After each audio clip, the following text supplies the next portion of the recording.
బులెటిన్స్లో details చూసుకుంటే private college యాజమాన్యులు ప్రకటించిన బంద్పై CM Revanth Reddy ఆగ్రహం వ్యక్తం చేశారు. తమాషాలు చేస్తే తాట తీస్తామని హెచ్చరించారు.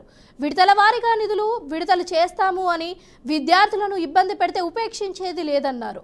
ఇక విద్యార్థుల జీవితాలతో ఆడుకోవద్దు అని చెప్పారు. విద్యను వ్యాపారం చేస్తే ఊరుకునేది లేదన్నారు. విద్యార్థుల జీవితాలతో ఆటాడితే కళాశాలలైనా రాజకీయ పార్టీలైనా ఉపేక్షించేది లేదన్నారు.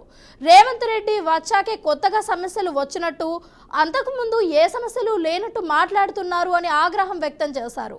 మీరు ఏ రాజకీయ పార్టీలతో అంటగడుతున్నారో తెలుసుకోలేనంత తెలివి తక్కువ వాళ్ళం కాదన్నారు.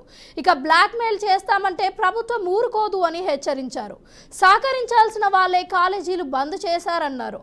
వచ్చే ఏడాది డొనేషన్లు తీసుకుంటారో లేదో చూద్దామని అన్నారు.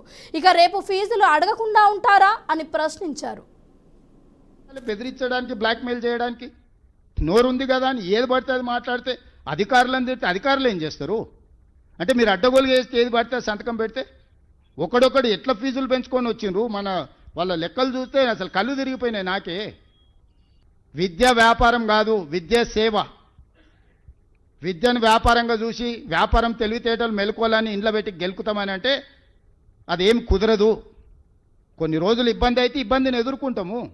నేను కూడా ప్రజలందరికీ విజ్ఞప్తి చేస్తా, ఏం జరుగుతుందో ప్రభుత్వ ఉద్యోగులు కూడా ఆలోచన చేయండి. మీరే మీ దగ్గరనే ఉంది కదా ఫైనాన్స్, నా ఇంట్లో ఏముండదు కదా, నగదు లెక్కలన్నీ అక్కడనే ఉన్నాయి.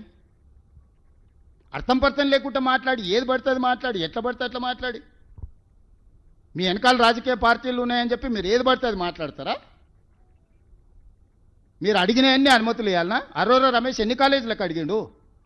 ఎన్నిటికి అడిగిండు? అన్ని అనుమతులు ఇస్తే ఉంటుందా ప్రభుత్వము?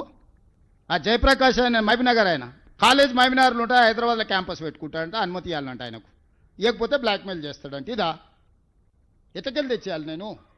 నీ ఉన్న కాలేజ్ ఏడా, నువ్వు నడుపుతున్నదేడా, నీకు ఆఫ్ క్యాంపస్ ఏడు ఇవ్వాలి.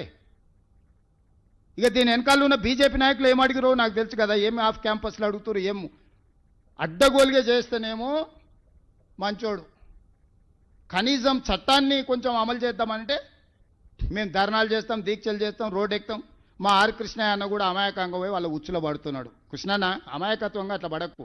నువ్వే పెద్ద మనిషి గుండు, ఫైనాన్స్ నీకు అప్పచెప్తే చెయ్యి, నీ మీద నాకు గౌరవం ఉంది. నువ్వు మందకృష్ణ మాదిగ ఇద్దరు కలిసి కూర్చొని ఈ 18,000 కోట్ల చిట్టి మీ చేతిలో పెడతా. రేపు రాబోయే 4 నెలలు ప్రభుత్వం ఎట్లా నడపాలనో మందకృష్ణ మాదిగకు, ఆర్ కృష్ణయ్యకు ఇద్దరికి అప్పచెప్తా. మీరే నడుపురి, చెప్పురి. మీరు ఎవరికి ఏమంటే వాళ్ళకే రిలీజ్ చేస్తాడు. నేను బట్టి విక్రమార్క గారికి, సందీప్ సుల్తాన్కి, చీఫ్ సెక్రటరీకి ఆదేశాలు ఇస్తా. వీళ్ళిద్దరే ఫైనాన్స్ కమిటీలు ఉంటారు. ప్రతి నెల 1వ తారీఖు నుంచి చివరి తారీఖు వరకు వాళ్ళు చెప్పినట్లు